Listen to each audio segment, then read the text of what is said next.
মৌসুমীর সংসারে সবাইকে জানাই স্বাগত। শুভ সকালের অনেক শুভেচ্ছা, অনেক ভালোবাসা। আশা করি আপনারা সবাই ভালো আছেন। তো অবশেষে আজকে বুধবার, মানে আজকে আমার বাড়িতে অনুষ্ঠান। ওই অনুষ্ঠান বলতে কি, আর এমনিতে তো জন্মদিন বা কিছু ওরকম করা হয় না। বাপের বাড়ির সবাই একটু আসে, আর আমার ছোটোবেলার একটা বান্ধবী আছে, বা কিছু প্রিয় মানুষদের একটু খাবার দিয়ে পাঠানো, বা আসে যারা একটু দাদা ছেলে মেয়েগুলো একটু আনন্দ করবে, এইটুকুই আর কি।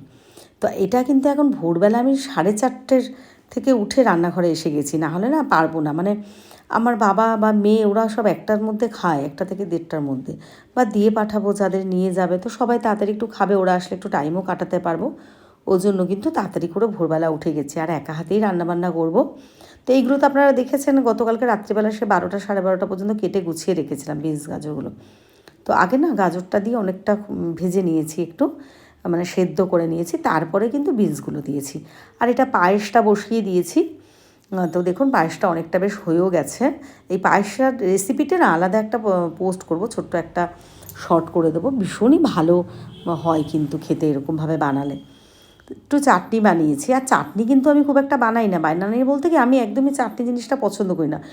ওই বাড়িতে গেলে, বাপের বাড়িতে গেলে বৌদি বানায়, একটু ভালো লাগে, তো তখন একটু খাই। আর আজকে একটু ভাবলাম যে একটু পাঁপড় দিয়ে চাটনি খাবে, নিজের হাতে একটু বানিয়ে দিই। তো পরে কিন্তু সবাই বলেছে খুব ভালো হয়েছে, কারণ আপনারা তো সবাই জানেন মানে আগের দিনের ব্লগটা আমরা এডিট করে পরের দিনই পোস্ট করি। তো ওই জন্য এগুলো তো খাওয়া দাওয়া সব হয়ে গেছে, তো সবাই কিন্তু ভালোই খেয়েছে। হ্যাঁ, 2-1জন বলেছে মিষ্টিটা নাকি একটু কম হয়েছে। আসলে রান্না করতে করতে না আমি খেয়ে দেখি না, বৌদিও বলছিল মিষ্টিটা একটু কম, তো আর একটু দিলে হয়তো ভালোই হতো। যাই হোক, এই যে বেগুনগুলো কিন্তু আমি রাত্রিবেলা কাটিনি, কারণ বেগুন কাটলে দাগ হয়ে যেত, নষ্ট হয়ে যেত। তাই এইগুলোকে কেটে এটার মধ্যে আমি লবণ হলুদ মাখিয়ে চিনি মাখিয়ে রেখে দেবো। এখন চা খেয়ে নিলাম। তো এটা বেশ কিছুক্ষণ পরে, ওদিকে তো পায়েস হয়ে গেছে, ভাজাটা হয়ে গেছে। আর আমি কি করেছি, ফ্রাইড রাইস বানাই কি, আমাদের বাড়ির বাচ্চাগুলো না অনেক খাওয়ার ঝামেলা। এবার এটা তো আর যে অনেকজনের ব্যাপার তা নয়, নিজেদের মধ্যে। ওই জন্য আমি কাজুগুলো আর কিশমিশগুলো ঘি দিয়ে ভেজে তুলে রেখেছি। আর বিনস গাজর যে মানে সবজিটা, যেটা ক্যাপসিকাম বিনস গাজর, ওগুলোও কিন্তু আলাদা ভেজে রেখেছি। এরপরে আলাদা যে যেটা খাবে, কেউ সবজিটা খায় না, কেউ কাজুটা খায় না, কেউ কিশমিশ খায় না, তো ওইভাবেই আমি আলাদা করে ভেজে দেবো। এটা বেগুনগুলো ভেজে তুলে সে তেলটার মধ্যে কিন্তু এটা রান্না করছি। এটা হচ্ছে দই বেগুন। এই দই বেগুন যারা বাড়িতে বানিয়ে খেয়েছেন তো ভালো, যদি কেউ না খেয়ে থাকেন একবার ট্রাই করুন। মানে সত্যি বলছি, খেতে কিন্তু অসাধারণ। আগেও কিন্তু আমি এটা বানাতাম না, এই 2 দিন ধরে ট্রাই করছি। তো আগেও একদিন বানিয়েছিলাম, যদিও সেটার মধ্যে না এত তেল এরকম ছিল না, যেহেতু এবার এতগুলো বেগুন তো তেল টেনেছে। পরে যখন ঝোলে দিয়েছি তেলটা বেরিয়ে গেছে। তো অল্প একটু তেল দিয়েও কিন্তু, যদি বাড়িতে অল্প হয়, আলাদা আলাদা করে মানে অল্প তেল দিয়ে বেগুনটা ভেজে নেবেন, অল্প তেলে মশলাটা করবেন, ভীষণ ভালো হয়। সত্যি বলছি, খেতে খুব ভালো হয়। আর এটা হচ্ছে পনির মশলা। হ্যাঁ, আগেরবার একবার পনির মশলা বানিয়েছিলাম, তাতে শুধু টক দইটা দিইনি, আর বাদবাকি সবই সেম দিয়েছি। এটাও কিন্তু ভীষণ ভালো হয়েছিল খেতে। আর এই দই পনিরটা না আমার দাদার ছেলে খুব ভালো খেয়েছে, সবাই ভালো খেয়েছে। তো যাই হোক, যাদের আমার ছোটোবেলার এক বান্ধবী আছে তাদেরও দিয়ে পাঠিয়েছিলাম। বলিনি, কারণ আমাদের বাড়িতে এত চিৎকার চেঁচামেচি, ওরা খুব শান্ত মানুষ, তাই ভাবলাম দিয়ে আসবো খাবারটা। কাকিমা তো এমনিও আসতো না। মোটামুটি আমি খেতেও খাচ্ছি, আবার পরিবেশনও করছি, সবই করছি।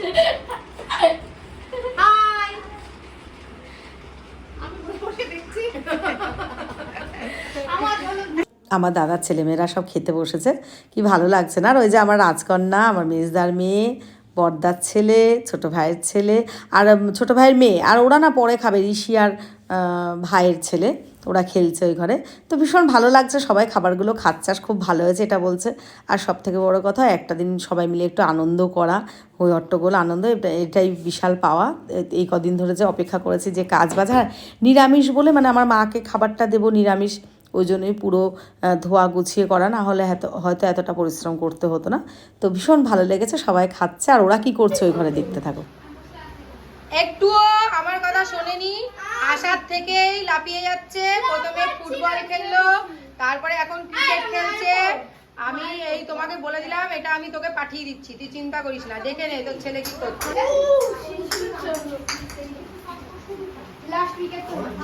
2 হনুমান ক্রিকেট খেলছে ঘরের মধ্যে। ও তো একটা কালো হনুমান, খালি গায়ে, পুরো একদম হনুমানের মতন, একদম কালো হনুমান।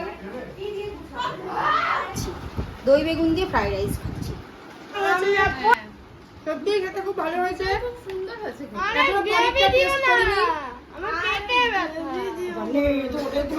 হচ্ছে কি আইসক্রিম পার্টি, তো আমরা আইসক্রিম খাবো ভেবেছিল। আর ওদিকে হ্যাঁ এই দেখো, আর ওইদিকে আরেকজন আছে, তাকেও দেখাই। সে এখন ভিডিও এডিট করছে বসে বসে। এই দেখো, কিছু হবে না। এই দেখো করছে। হ্যাঁ বলো, বল কি বলবো? তোমরা এইগুলো আইসক্রিম খেয়েছো? খাবে কি করে? হ্যাঁ সেটাই তো, আমরা হলাম বড় লোক। মাকে তোল। এই যে আমার মা সারাদিন কেটে কুটে সারাদিন খেলে উঠে এখন দুগুলো হয়ে গেছে, এখন আমার হচ্ছে আইসক্রিম। এই যে কানাইয়া, এই যে তোর দিদি, এই যে হলো আমাদের প্রধান অতিথি পাখি, আর এই যে আমাদের ভাইস প্রধান অতিথি। হ্যাঁ, আর এই যে এদিকে আছে হচ্ছে কি আরেকজন যে ফোন ঘেটে দেয়, মহারানী। মহারানী রাজকন্যা। এই যে এই চকলেটগুলো আমি বানিয়েছিলাম, দেখো দুদিন আগে ব্লগে দিয়েছিলাম। আর আমার ভাইয়ের ছেলে না একদম এরকম পায়েস খাবে, আর এটা মেজদার মেয়ের জন্য গুছিয়েছি। ও বলল সব কিছু দিয়ে খাবে, কিন্তু শেষে খেলোও না, ওই 2 চামচ খেয়ে রেখে দিল। তো যাকে, আর এই কেকটাও তো বানিয়েছিলাম জেল কেক। কেকটা না ঠিকঠাক মতো বানাতে পারিনি, ওই কোনো রকম যা ছিল সেরকমভাবে বানিয়েছে, একটু আনন্দ করার জন্য, নিজেদের ব্যাপার। তো চকলেট কেক কাটা হবে, আনন্দ হবে, সবাই দেখতে থাকো। Happy birthday to you, happy birthday to you. তুলে মাকে খাইয়ে দিয়া বেবি আর গুন্ডা হ্যাপি বার্থডে টু ইউ। ভিডিওটা হলো 3000 যাচ্ছে। আমি কি করে করবো? যা নিয়ে যা এটা। দাও। ঋষির জন্মদিন ফেব্রুয়ারির 19 তারিখ গেছে, তো ওই সবাই এসেছে, তাই বৌদিরা আবার একটু আনন্দ করলো ওর জন্মদিন উপলক্ষে, সেটাই আর কি। তো এই যে আমাকেও কেক খাওয়াতে এসছে সবাইকে। আর হ্যাঁ, যখন আমি ওই বাড়িতে যাই আমি বসে খাই দাই ঘুরি ফিরি।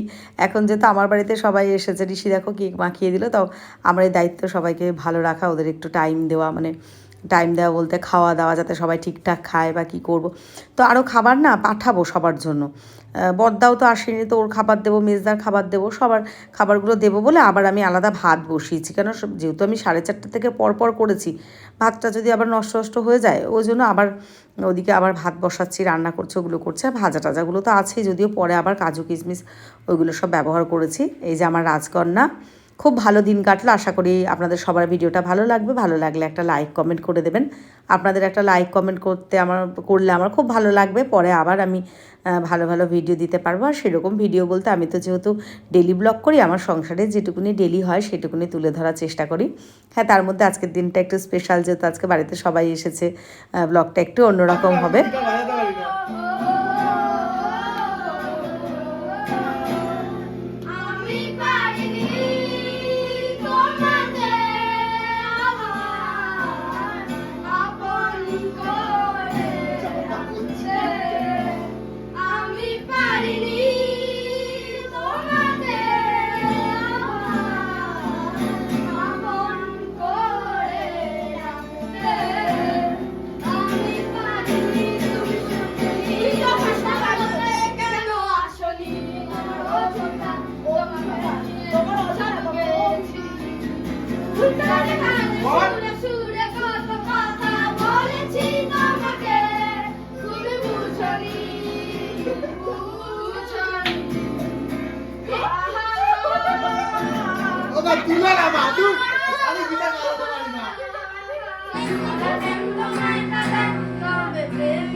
যদি দিশে হারায় সারাতে প্রেমী দেখে যায়, তবে ইশারা কোথায়?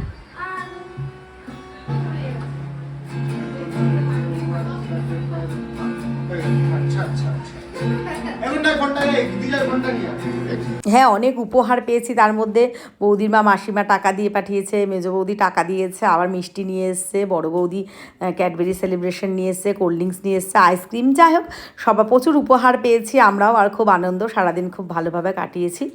আর ব্লগের মধ্যে তো দেখে সবথেকে বড় যে একটা দুষ্টুর চরম মানে সীমান্ত না কি বলে একটা, মানে সেটা ঋষি বড়ালকে দেখেই বোঝাচ্ছে ঋষি যে কতটা দুষ্টুমি হতে পারে। আর সবাই খুব ভালো, শান্ত, খুব ভালো দিন কাটলাম। তো ব্লগটা এখানে শেষ করছি। সবাই ভালো থাকবেন, সুস্থ থাকবেন, আমাদের পাশে থাকবেন। সবাইকে জানাই শুভরাত্রি। চোখ রাখুন পরের ভিডিওতে। আর সামনেই কিন্তু আমার মেয়ের জন্মদিন আসছে, তো এটা নিয়েও আবার খুব আমাদের মধ্যে আলোচনা করছে, মেয়ের জন্মদিন নিয়ে আমরা কী করব, কীভাবে কাটাবো। চলুন, টাটা।